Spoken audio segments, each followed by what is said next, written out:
Alright, so in a previous video, I sort of showed how to separate the bearing race from the hub.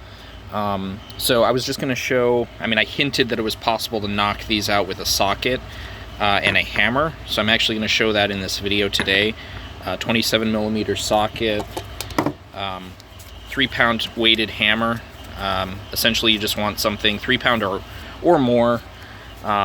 If you have enough strength, you could probably get away with using one of these. But basically you're going to be pounding the top of this socket to break this loose. It should work in most cases. There are some cases where this will be all seized up or rusted. As long as the seal is still intact in here, the job of this seal is to actually keep rust and moisture and junk out. So as long as this is intact, in most cases, this should actually work.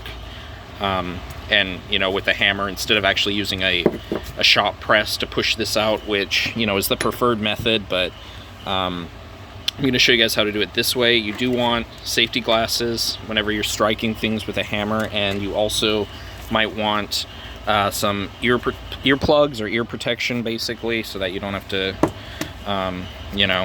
take the brunt of the force pretty much in your eardrums. So I'm going to set up the camera and show you guys in real time how to knock these out. Okay, here we go. Put the camera up.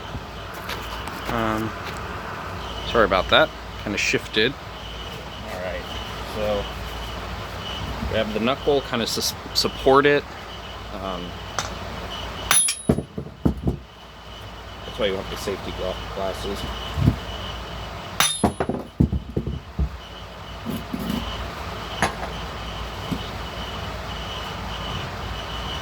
I'm going to take a couple.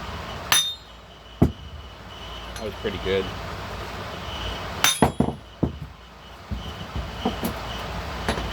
See, that was actually really decent. You can actually see it's starting to separate there. And one more should actually knock this loose. One or two.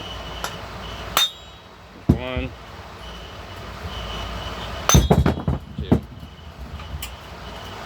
So this is what it should look like when you knock it loose. And here's the bearing race. And the hub assembly, pretty much what I showed in that other video. So pretty much knocking these out because we're doing a 4-lug swap. But there is more to this.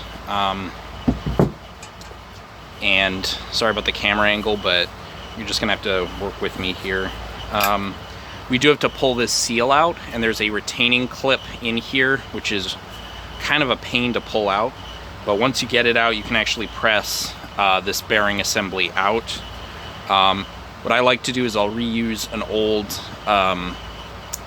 bearing race, and I'll put it in here so that we can press on that to push this out, because you really don't want to destroy. If you want to reuse the bearing, obviously, which, most cases you're just going to throw it away anyway, but in that case you can just get something that's large enough to where it'll fit on the outside of this race here, or maybe the inside. I don't know if that part actually separates, I think, so probably not going to have any luck there. So you're just going to have to destroy the ball bearing cage that's in here, and then essentially you'll be able to press it out with something about the circumference, the outer circumference of this here, pretty much.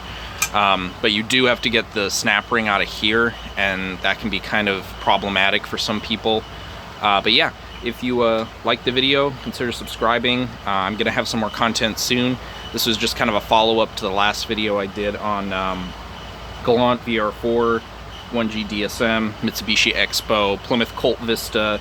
I said Dodge in the last video. It turns out Dodge stopped marketing that car. But pretty much the Colt Vista from 92 to 95, pretty much. Eagle Summit wagons, and there's a few others that use the same sort of setup. But essentially it's going to be the same. And again, you saw how easy it was for me to just kind of knock this out. Hopefully the camera caught it. I'm going to review the footage, but thank you guys for watching. And if you want to see something else regarding this, or maybe other stuff, consider subscribing. I'm going to be doing some other videos in the future. I got some other stuff planned pretty much, but I figured this would be something that, you know, a lot of people would want to see how to do, and you know, make it easy and simple.